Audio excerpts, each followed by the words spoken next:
Now Adoni-Zedek, king of Jerusalem, heard that Joshua had taken Ai and totally destroyed it, doing to Ai and its king as he had done to Jericho and its king, and that the people of Gibeon had made a treaty of peace with Israel and had become their allies. He and his people were very much alarmed at this, because Gibeon was an important city, like one of the royal cities. It was larger than Ai, and all its men were good fighters.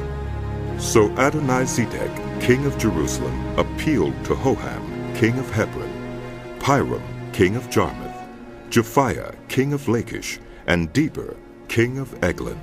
Come up and help me attack Gibeon, because it has made peace with Joshua and the Israelites. Then the 5 kings of the Amorites, the kings of Jerusalem, Hebron, Jarmuth, Lachish, and Eglon, joined forces. They moved up with all their troops and took up positions against Gibeon and attacked it. The Gibeonites then sent word to Joshua in the camp at Gilgal.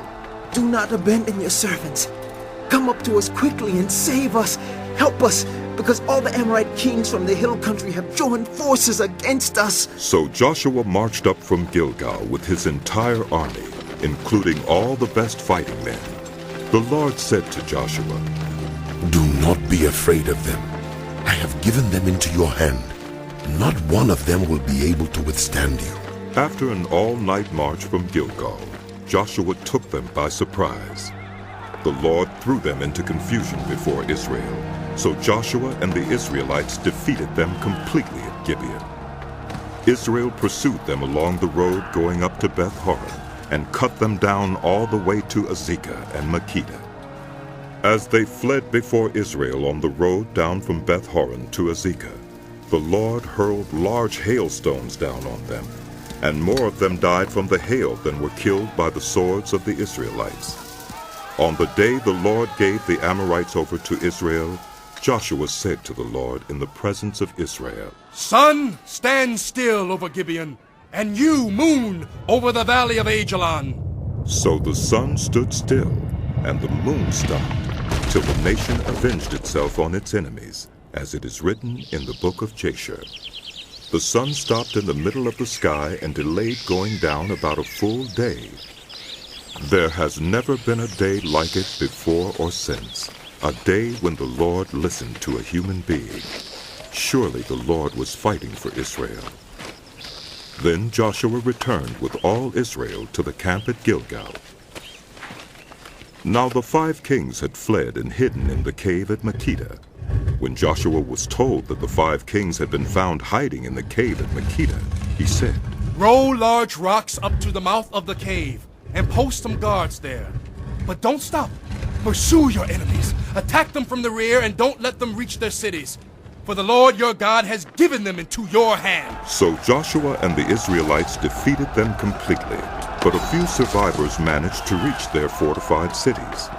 The whole army then returned safely to Joshua in the camp at Makkedah, and no one uttered a word against the Israelites. Joshua said, Open the mouth of the cave and bring those 5 kings out to me. So they brought the 5 kings out of the cave, the kings of Jerusalem, Hebron, Jarmuth, Lachish, and Eglon. When they had brought these kings to Joshua, he summoned all the men of Israel and said to the army commanders who had come with him, Come here and put your feet on the necks of these kings. So they came forward and placed their feet on their necks. Joshua said to them, Do not be afraid. Do not be discouraged. Be strong and courageous. This is what the Lord will do to all the enemies you are going to fight. Then Joshua put the kings to death and exposed their bodies on 5 poles, and they were left hanging on the poles until evening. At sunset Joshua gave the order, and they took them down from the poles and threw them into the cave where they had been hiding. At the mouth of the cave they placed large rocks, which are there to this day. That day Joshua took Makkedah. He put the city and its king to the sword and totally destroyed everyone in it. He left no survivors, and he did to the king of Makkedah as he had done to the king of Jericho. Then Joshua and all Israel with him moved on from Makkedah to Libnah and attacked it. the Lord also gave that city and its king into Israel's hand. The city and everyone in it Joshua put to the sword. He left no survivors there, and he did to its king as he had done to the king of Jericho. Then Joshua and all Israel with him moved on from Libnah to Lachish. He took up positions against it and attacked it. The Lord gave Lachish into Israel's hands, and Joshua took it on the second day. The city and everyone in it he put to the sword, just as he had done to Libnah. Meanwhile, Hoham, king of Gezer, had come up to help Lachish, but Joshua defeated him and his army until no survivors were left. Then Joshua and all Israel with him moved on from Lachish to Eglon. They took up positions against it and attacked it. They captured it that same day and put it to the sword and totally destroyed everyone in it, just as they had done to Lachish. Then Joshua and all Israel with him went up from Eglon to Hebron and attacked it. They took the city and put it to the sword, together with its king, its villages, and everyone in it. They left no survivors, just as at Eglon. They totally destroyed it and everyone in it. Then Joshua and all Israel with him turned around and attacked Debir. They took the city, its king and its villages, and put them to the sword. Everyone in it they totally destroyed. They left no survivors. They did to Debir and its king as they had done to Libnah and its king, and to Hebron. So Joshua subdued the whole region, including the hill country, the Negev, the western foothills, and the mountain slopes, together with all their kings. He left no survivors. He totally destroyed all who breathed, just as the Lord, the God of Israel, had commanded.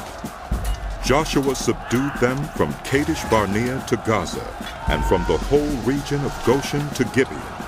All these kings and their lands Joshua conquered in one campaign, because the Lord, the God of Israel, fought for Israel. Then Joshua returned with all Israel to the camp.